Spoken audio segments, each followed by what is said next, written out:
अस्सलामु अलैकुम वरहमतुल्लाहि वबरकातुहू। उर्दू कवरेज के साथ आपकी खिदमत में हाज़िर हैं। आज से हम आपके लिए लेके आ रहे हैं उर्दू की नस्तालीग में हैंड राइटिंग की क्लासेस हैं। जो हैंड राइटिंग का शौक़ रखते हैं वो हमारे चैनल पर सब्सक्राइब कर दें और हमारी हर वीडियो को देखें। तो रोज़ाना अगर 1 घंटा आप निकालें, इसकी प्रैक्टिस करें, मशक करें, इंशाल्लाह बहुत जल्द आपकी भी राइटिंग A1 हो जाएगी। तो हम अब हरूफ तहज्जी की मशक करेंगे। जो हम बोर्ड मार्कर है उसके साथ लिखना सिखाएंगे आपको लफ्ज़ों की बनावट। तो वो आप पेन से भी लिख सकते हैं, बगैर टक्के वाली मार्कर से भी लिख सकते हैं। तो जैसा आपको बताया जाएगा वैसे ही सेम आप मशक करें। रोज़ाना 1 घंटा मशक करने से इंशाल्लाह जल्दी आपकी राइटिंग अच्छी हो जाएगी। अब हरूफ तहज्जी की मशक करते हैं अलिफ से ये तक। तो स्टार्ट करते हैं।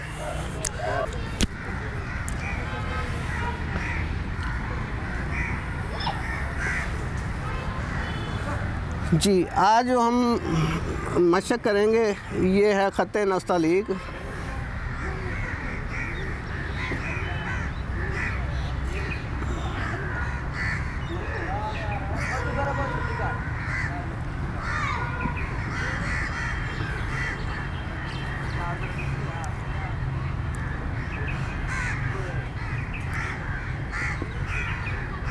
ये ख़त नस्तालीग क्या है? ये उर्दू लिखाई का स्टाइल है, उसका एक नाम है ख़त नस्तालीग।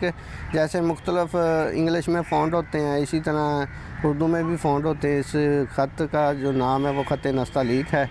इसको हम अब सिंपल गोल पेन या मार्कर से हम लिखने का तरीका बताएंगे। जैसे ये अलिफ लिखना है, अलिफ होगा सीधा बिल्कुल लाइन के ऊपर होगा। उसके बाद अलिफ मद्दा आ, अलिफ बिल्कुल सीधा रखना और मद्दा यहाँ से एक गुलाई यहाँ तक और दूसरी गुलाई यहाँ से यहाँ तक। पहली गुलाई दूसरी गुलाई से थोड़ी छोटी होगी और जो दूसरी गुलाई है उसका ये अंदर वाला सिरा और बाहर वाला आखिरी सिरा, इसको अगर यहाँ से ऐसे मिलाएं तो ये आँख बन जाएगी। तो इसके बाद हमने लिखना बे।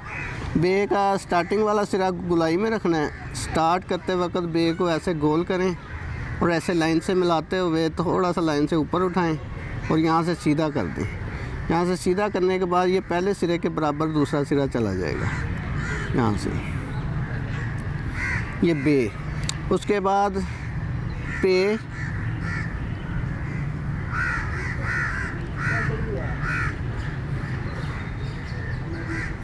ते,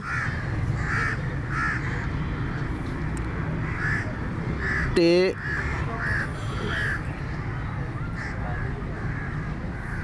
और से। ये जो लफ्ज़ हैं बे के बाद पे, ते, टे, से, इनकी सब की बनावट एक जैसी है। जैसे बे लिखना, पहले शुरू में गोल, दरमियान से लाइन से टच होना है, एंड से सीधा करना है, ऊपर से बराबर। इसी तरह ये सारे लफ्ज़ होंगे, सिर्फ नुक्तों का फ़र्क होगा। पे के नीचे 3 नुक्ते हो जाएंगे, ते के ऊपर 2 नुक्ते। और नुक्तों का ख्याल रखना है कि 2 नुक्ते जब लिखने हैं आपने, ये नुक्ते से नुक्ता मिला के लिखना है, 2 नुक्ते ऐसे लिखने हैं और तीसरा नुक्ता उसके नीचे डालना है। ये ऐसे डॉट नहीं लगाने, ये डॉट या ऐसे ऐसे करके या ऐसे नहीं लगाने।